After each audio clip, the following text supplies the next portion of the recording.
Good evening, my fellow Laredoans. It's my pleasure coming before you to present the 2021 State of the City Address.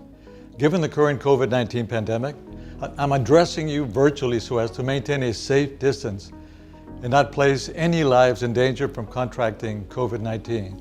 Before I continue, I would like to recognize my esteemed colleagues serving on City Council. Together, we have seen some of the most difficult times and darkest days Laredo has encountered in quite some time. Despite such blows and enormous challenges, we Laredoans are resilient, and I'm confident that we will move Laredo forward. To the many families who have suffered great loss with the passing of a loved one to COVID-19, our hearts and prayers go out to you. At this moment, we would like to have a moment of silence for the Laredoans, friends, neighbors, co-workers, and family members we lost to COVID-19.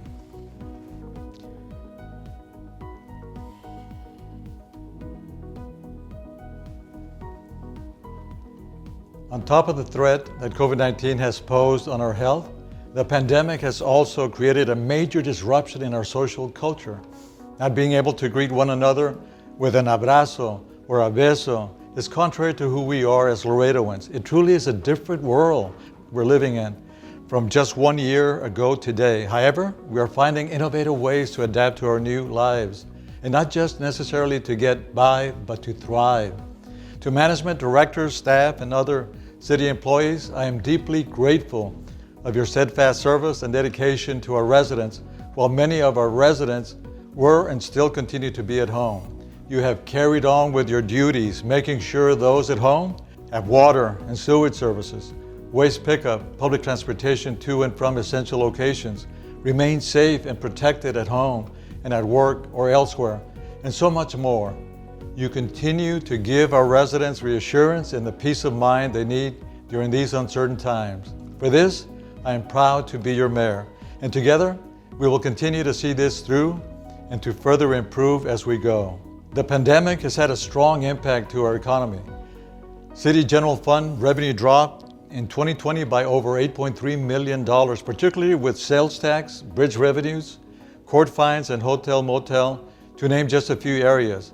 We have further fiscal challenges. However, despite foreseeable revenue shortfalls this year, through sound fiscal management and with tight budget restraints, we will adjust accordingly and continue to responsibly serve our residents, concentrating primarily on fundamental areas, namely public safety, community health, infrastructure, transportation, homelessness, housing, and workforce development. Laredo, I am pleased to share our city's financial stability. As of September 30th, 2020, our city's fund balance was $319,575,000, along with a conservative consolidated budget of $380,965,000 for fiscal year 2021. Our general fund budget for fiscal year 2020-2021 is $209,393,000, with an estimated fund balance of $42,615,573. Furthermore, this is the 17th consecutive year that there is no increase to the city's property tax rate of 0.634 cents per $100 assessed valuation. While we know that the COVID pandemic has and will potentially continue to have long-lasting economic effects on our community, I remain very optimistic of a quicker recovery, given that Laredo immediately before COVID hit in early 2020 was doing better than ever before. In fact, according to the American Community Survey, Laredo's median household income skyrocketed almost 19% from 2018 to 2019 at $57,468. This was the fourth highest increase among the 60 largest cities in Texas and was higher than many major cities such as San Antonio and Dallas, where median household income stood at $53,751 and $53,332 respectively. McAllen came in at $46,319 and Brownsville came in at $41,271. Additionally, our poverty rate had dropped more than 6% within that same time period to settle at an unprecedented 19.5% poverty rate. This was truly remarkable. We're very proud of these developments. Obviously, things have changed since the arrival of COVID, and we await for more recent economic data to make further comparisons. However, if we have succeeded before, we can do it again. In this regard, we are looking into what allowed us then to make these high markers. but we believe that these was due to the high demand of CDL drivers and availability of government jobs at federal, state, and local levels. We also believe that our education and healthcare sections play a large and important role in these higher marks. Let us now turn to our COVID response efforts and what our team has accomplished. If you recall, the state of Texas confirmed its first COVID-19 case on March 14, 2020. Quickly after, our Emergency Operations Center was enacted. Laredo declared a public health emergency on March 16th and confirmed its first COVID-19 case on March 17th. Through swift council action, Laredo became the first city in the nation with a mask mandate, even before the CDC suggested the use of face coverings to protect from the virus. We launched a communications command center to help facilitate any and all information related to COVID-19 and brought all local stakeholders together through the Emergency Operations Center. The extraordinary part throughout all of this was that while the pandemic surged through our city, we continued providing the everyday services we need and took on the additional responsibilities that came with our generation's largest health emergency. Our team knew testing would be key and worked with the state to find opportunities to provide testing across the city that was easily accessible. By mid-December, over 152,000 COVID-19 tests were administered in Laredo alone. We also recognized that despite COVID-19, we could not ignore other health issues in our city, such as influenza. I am proud to say we vaccinated over 10,000 constituents with the flu vaccine free of charge. I'm very proud of the work from our health department during one of the most difficult times Laredo has gone through. As we move towards mass vaccinations, our future looks brighter, and I know that we will come out of this on the other side. The city and local COVID-19 vaccination partners have vaccinated thousands of eligible citizens with a new vaccine, and I know that together we will continue vaccinating and protecting all of our community as we fight this pandemic. Working alongside our health department were our police and fire departments. Staying home and social distancing was not an option for them. When the 911 call comes in, they went out, putting themselves in various situations with a higher risk of contracting coronavirus, all in order to perform their critical duties. Over the past year, our fire department has responded to over 31,000 fire and EMS calls. On top of that, the fire department's COVID-19 unit has responded to over 2,200 COVID-19 specific calls. Management is working with our fire department to begin a new fire academy this spring that is expected to include 30 cadets. These cadets are needed to fill the positions as many of our firefighters are in the process of retiring. Our Laredo firefighters and paramedics, from their COVID task force to the 911 EMS triage center to the dedicated COVID-19 EMS response unit, all have played an invaluable role in providing emergency care for the community. The City of Laredo Police Department took immediate action to mobilize a COVID-19 response team in order to help enforce our city's emergency orders. Since then, LPD has fielded approximately 30,000 calls regarding COVID-19 alone. They've also utilized their Emergency Communications Center and Real-Time Crime Center to assist citizens with questions about the emergency order and to address violation complaints, resulting in nearly 7,000 additional calls. The expertise and empathy that all of our first responders have demonstrated throughout this pandemic is something I'm immensely grateful for. Moving on to Public Works. Their work didn't slow down during the pandemic when it came to maintaining and improving on our city streets. This was evident in the development of a temporary fast lane at the World Trade Bridge to expedite international operations and facilitate daily transit. Additionally, much needed improvements were made to Industrial Park Street in order to increase accessibility and traffic movement. The work also included numerous sidewalk projects and the installation of various speed humps citywide to improve safety for pedestrians and drivers alike. Through funding from the Environmental Services Department, drainage improvements in East Chacon Creek, Florida Street, and Fasken Recreation Center are currently being constructed at a cost of approximately $3.1 million. Additionally, the Environmental Services Department has funded the design and engineering for drainage improvements from Manadas Creek by North Central Park, channel improvements from McPherson Road to Cherry Hill, and drainage improvements for the residents of Ponderosa Hills to reduce flooding.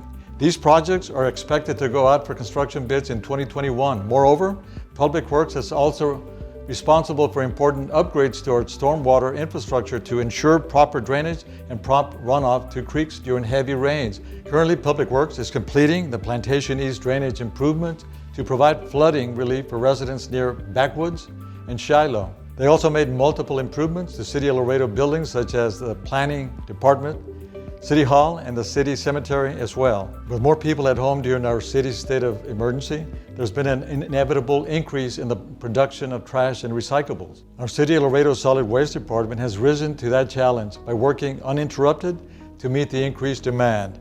We are happy to report that we have not reduced the level of trash and recycling services and have no intention of doing so. We even held a total of 16 bulky pickups across the city, totaling approximately 3,000 tons of bulky items collected. In 2020, we finalized the landmark purchase of the Ponderosa landfill. By doing so, we've taken care of the waste disposal needs of our growing city for years to come, and that's an accomplishment we can all be proud of. The $24 million investment will secure our trash disposal for 100 years. The City of Laredo's Environmental Services Department has also been hard at work on various initiatives.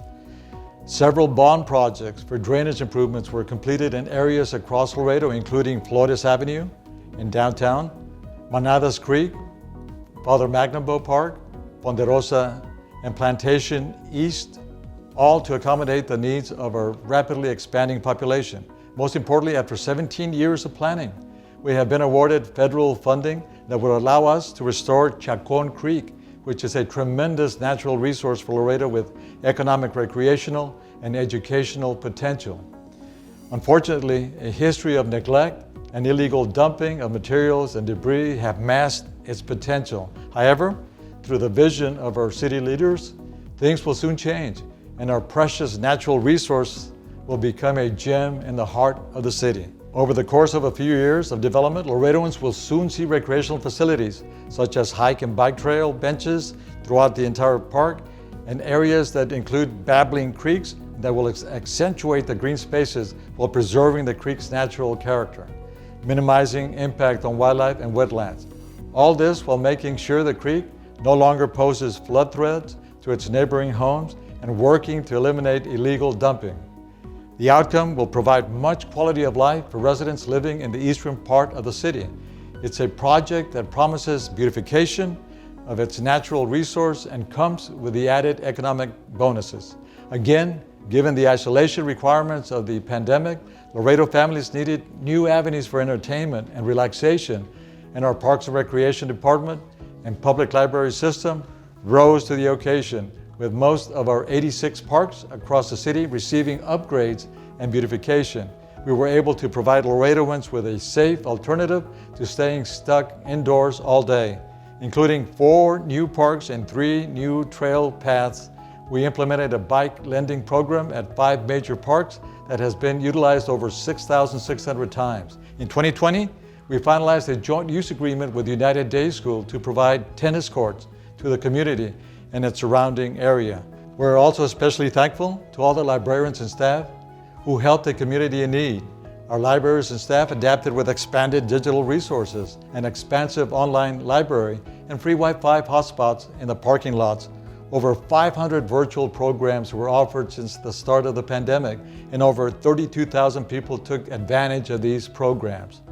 The exponential home construction growth that Laredo has seen over the last several years did not stop when COVID-19 hit.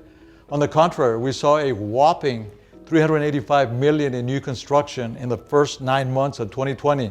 That's 22% higher than in 2019 and 30% higher than 2018 over the same 9-month period. Just over 900 new homes were created in 2020, and we expect to see a record-breaking 1,300 homes built in 2021. And the growth was not limited to housing and warehousing sector. A critical component of Laredo's import and export success also experienced massive expansion in 2020. In the first 3 quarters of the year, there has already been $113 million in new warehouse construction. That's 57% more than the year before. Our cold storage industry and product distribution centers continue to thrive in Laredo. In 2020, Mission Produce began construction on a 260,000 square foot facility that is set to open this summer as an avocado distribution plant. This alone was a $50 million investment in our community. This shows the confidence businesses have in our city and will provide a boost to our economy. Also of note, Mastronardi Produce and Nature Fresh Farms are in the process of renovating warehouses. Both combined will add almost 200 jobs in Laredo and have a total investment of $19 million. And for those Laredoans who struggle with poverty, the issues that arose out of the pandemic hit them especially hard. But Laredo pulled together to secure more than double the amount of funding from the Community Block Development Grant and Emergency Solutions Grant. Funds available to improve public housing, public facilities, and public services in low-income communities. These funds were also essential to those communities and people struggling with homelessness. However, together with nonprofits like the Bethany House, SCAN, Casa de Misericordia, and Holding Institute, the City of Laredo also distributed over $2 million to those in need through rent and mortgage assistance programs. As a result of the pandemic, Laredo's trade also took a hit with a 17% decrease in our trade with Mexico alone in 2020. However, even with our international bridges closed, our communication with our partners in Mexico has never ceased and remains as strong as ever. And despite these setbacks, we saw substantial gains in certain segments of commercial trade in Laredo in 2020, including over $6 billion in auto parts, $3 billion in produce, and nearly $2 billion in computer exports. Currently, Laredo still maintains its title of the largest exporter among all air, sea, and land ports in the United States, with around $57 billion of exports in 2020 alone. We continue to develop our inland port infrastructure to stay ahead and competitive in the future, with projects such as the Fast Lane and lane expansions at the World Trade Bridge. And although our bridges were only open for essential travel for the majority of 2020, the government mandate did not apply to airports, meaning our international airport remained open throughout the pandemic. Of course, making sure many safeguards were put in place to ensure the safety of passengers, guests, and airport employees. Ranked the 5th airport in the country for handling air cargo to and from Mexico, making sure our airport remained operational during the pandemic was key in contributing to our economy. We were very fortunate that our leaders in Washington continued blessing us with the funds needed to continue enhancements at the airport. Specifically, $34.3 million was granted by the Federal Aviation Administration and the CARES Act funds to go towards cargo apron reconstruction and other eligible projects. Furthermore, $32 million was allocated for the proposed airport capital improvement plan for the next 5 years to include taxiway construction projects and airfield safety projects.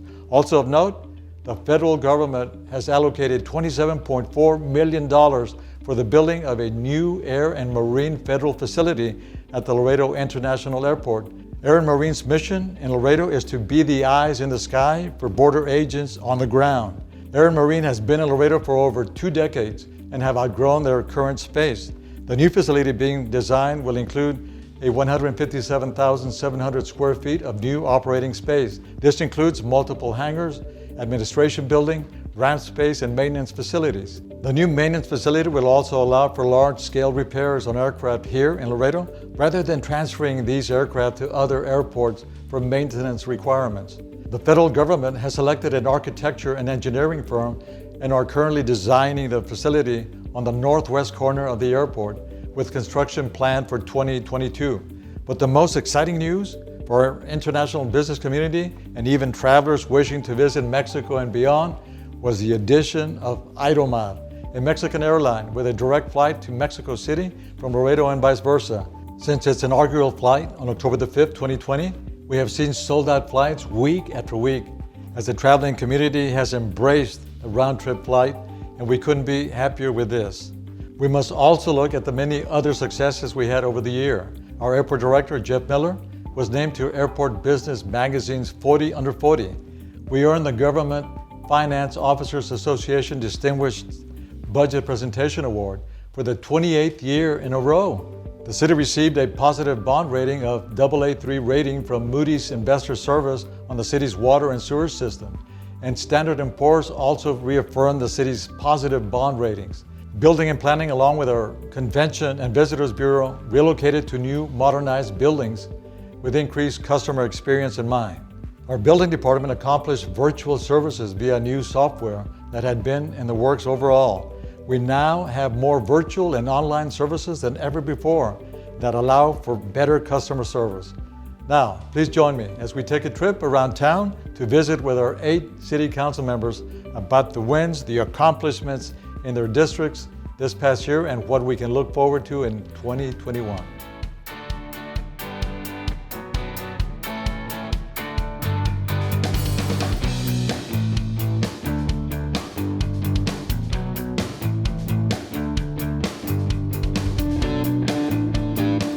Hey guys, come on, we're ready.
Tell we've been visiting some of the districts. There's a lot of good work done by our district council members.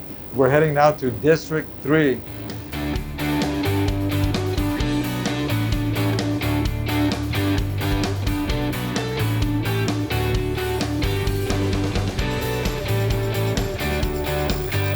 Hey, Council Member Mark Martinez, how are you, sir? Hi, Mayor. Just fine, good to see you. I'm doing well. We're here showcasing the city, and now we're here at the city cemetery. Please tell us what's going on here. Well, thank you for coming by, Mayor. I know you're very busy going from district to district to district.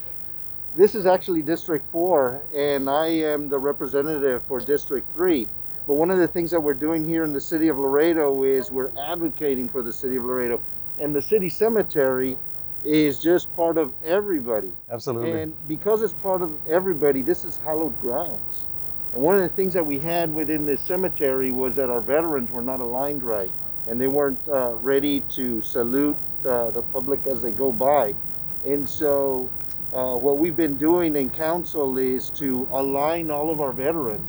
And just by doing that, just by putting them as soldiers belong, we've extended the life of this for 20 years.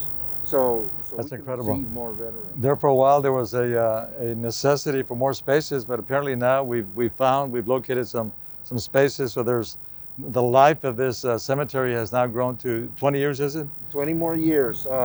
One of the other things that we're doing here at the cemetery is we're bringing in better lighting. We did a pavilion again for our veterans. We have also align the rest of the cemetery. We're putting them together. So as just by doing that, we've also extended the life of this cemetery by another 20, possibly 30 years. And all of this is improvements for our city and of course for And our loved ones. I congratulate you. It looks sharp. The headstones look very aligned, as we can tell. And now we have lighting. And of course, this has been also done through the auspices with the help of the Public Works Department. That's right.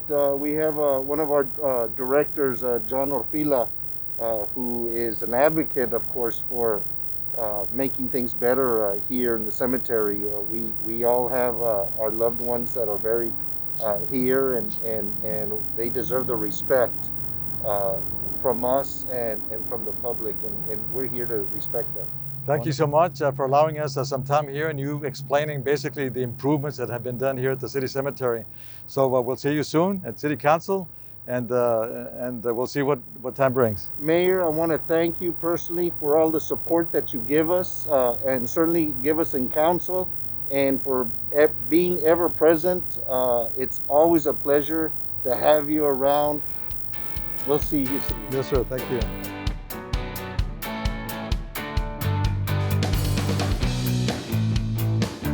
As you can see from this tour, great things are being done in each of the districts.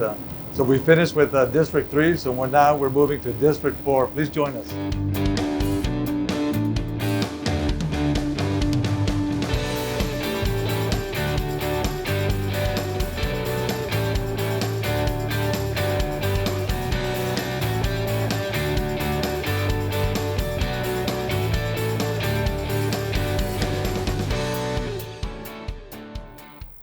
Mayor Pro Tem, good to see you, sir. Thank you for having us. Good to see you, Mayor. Welcome to our great district. There's exciting things happening in our area.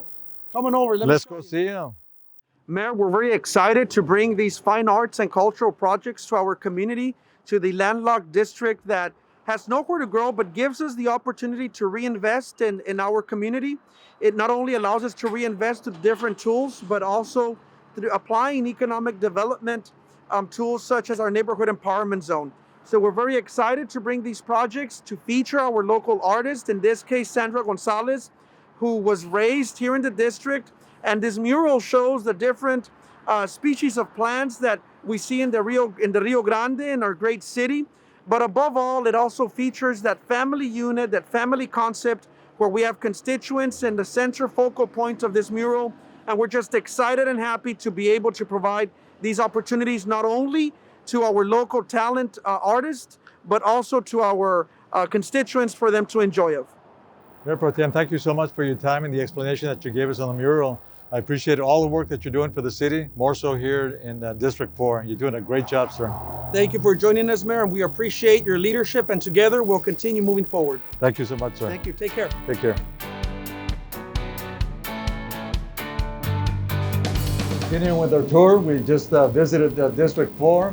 There's a lot to see in District 5 and the rest of the districts, so please join me when we arrive and tour District 5.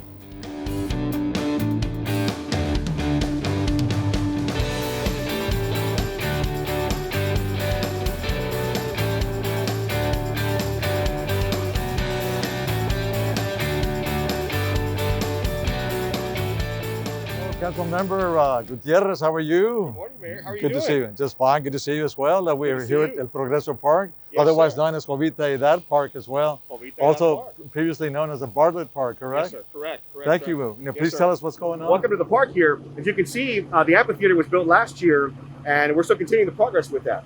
We've got a lot of projects coming up here in this park. This is a park in District 5 that's used most here. We've got an enormous walking facility here. A lot of projects going on here. The basketball courts. We just finished up with the last year. We finished up with the covering of the playground for the children as well. This year, we're very excited. By March of 2021, we should have the fishing pier done here. That's going to be wonderful, especially with COVID-19 here now. People are out and about in their parks, so we're wanting to make it better for everybody. People forget, but of course, summer reminds us of the intensity, the heat intensity, and of course, these trees eventually will provide shade and Yes. cover Yeah, for beautiful. absolutely. And of course, the purpose here too was, we had a lot of floods, and now with this area here, it actually holds the flood waters, so it won't flood areas within the city. In the city itself. So there's flood prevention and Sure, water sure. retention. Dual purpose park. It really, really is. That retention is helping plenty to the city. And then, of course, to get people out, getting people out of their homes, out here walking, jogging, cycling out here. The fishing pier is a wonderful thing. It's going to be a really good thing for the people that come out here and actually enjoy themselves. Trace the life of Jovita Idarra. She was a trailblazer, a pioneer in women's rights. The fact that she was a native Laredoan as well, I mean, that's... Right. It That's speaks something volumes of her really a pillar in the community when it came to, everything that happened against Hispanics, specifically here in Laredo in the early 1900s. So she really wrote about that all the time in her newspaper column. Yes. Absolutely, yeah. So, we're privileged to have at least, bits and pieces of her here in this mural. Councilmember, I enjoyed the tour. Thank you so much. You have so much here to showcase to our city, to Laredoans, and of course to our visitors as well. Yes, sir. I thank you for the... Absolutely, Mayor. Thank the you very moments much. we Thank you for shared coming out together. here, seeing the park for yourself. Wonderful, place. thank you. Thank Take you care. so much, We'll man. see you soon. Appreciate it. Take care. Bye-bye. As you can tell, I'm having a great time. And as you can tell also, too, there's a lot of work going on in our districts. And each of the district council members have done so much good. So stay with us. Now we're heading from District 5 to District 6. Again, continue to join us.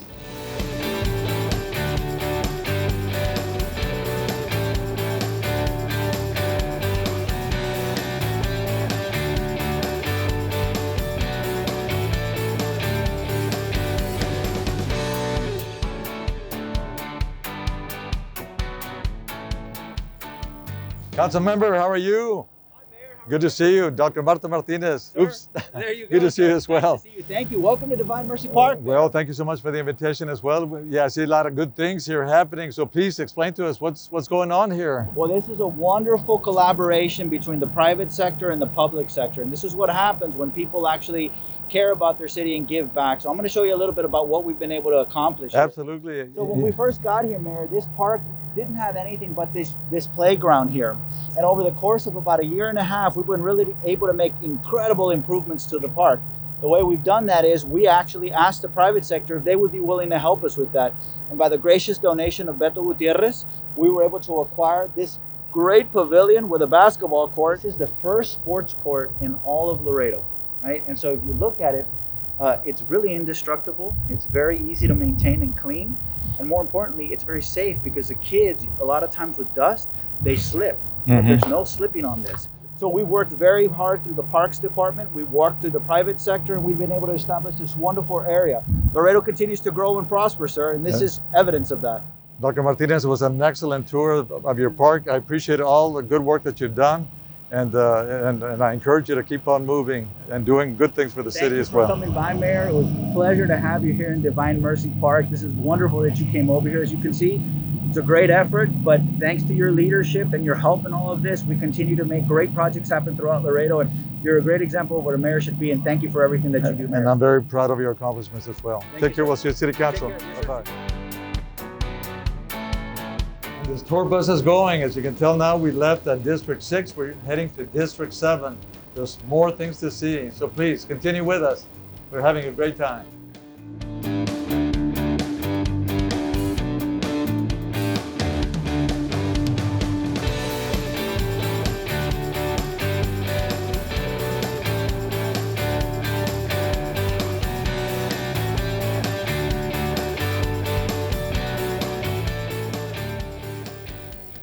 Hello, Councilmember Perez. Hi, Mayor. How are you? Good We're here morning. at the Faskin Recreation Center. Yes, sir. What's going on in your district? Please tell us. Well, we have a lot of exciting things happening here at the community center. It's in the back. If you want to walk with me, I'll show Sure. you.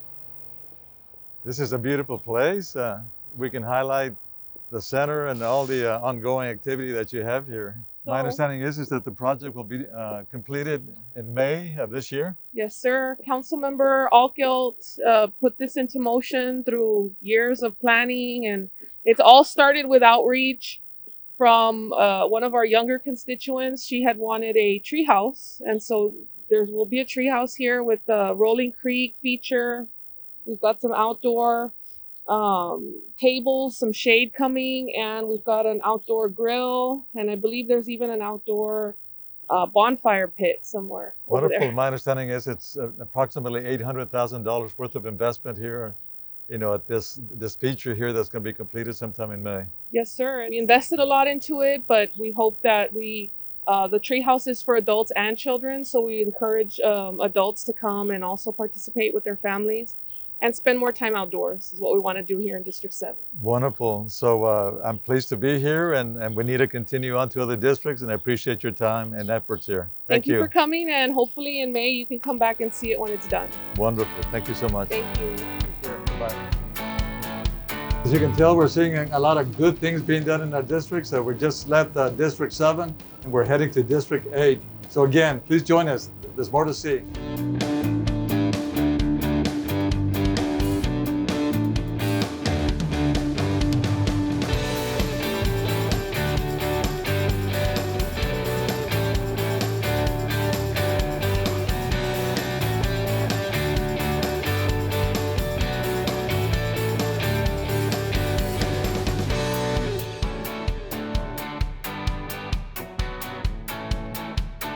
We're here at the corner of Houston and Convent Street, and we have the Narvaez Apartments, and I would like to showcase those to you. This is the Martha C. Narvaez apartment complex, very recent, primarily for the elderly. Rentals vary, but it's primarily around $475 per month, and it's 15 units. The $475 rental amount includes the utilities as well. It's a recent complex. This is the mural on the south side of the Martha C. Narvaez apartment complex. As you can tell, there's different images, depictions, basically of what our city is about. And this is the goal that we have for the downtown area, mixed use, residential, and this is part of it. We're back at City Hall. We made the tour of the entire city of Laredo. Great things happening in our city. So follow me, there's more to come.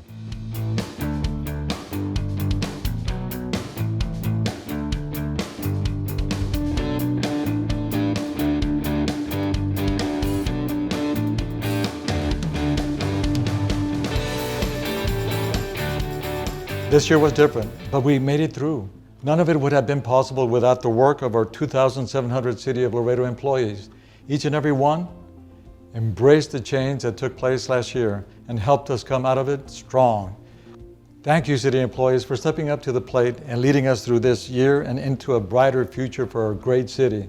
I, along with City Council members, our City Manager, Robert Eads, Deputy City Manager, Rosario Cabello, and our Assistant City Managers, along with our directors, appreciate your courage, your hard work, and dedication to our city.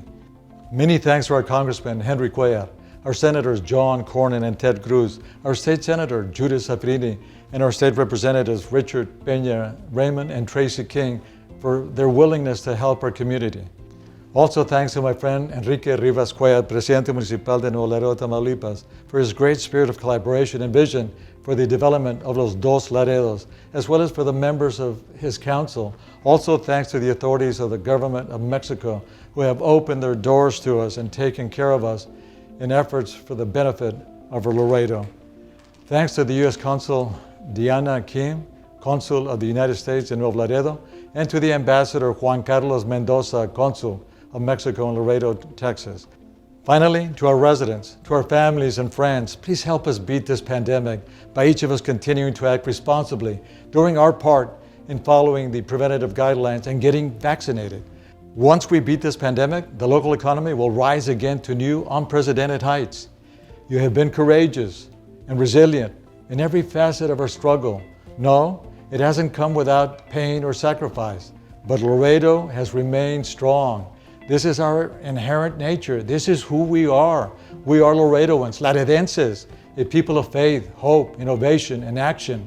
We offer a helping hand and lift each other up when we see our brothers and sisters in need, when down and distressed.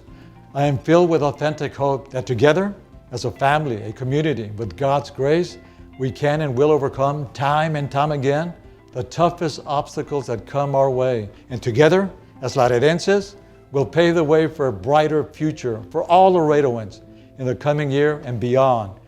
God bless our city. God bless our nation. Viva nuestro Laredo.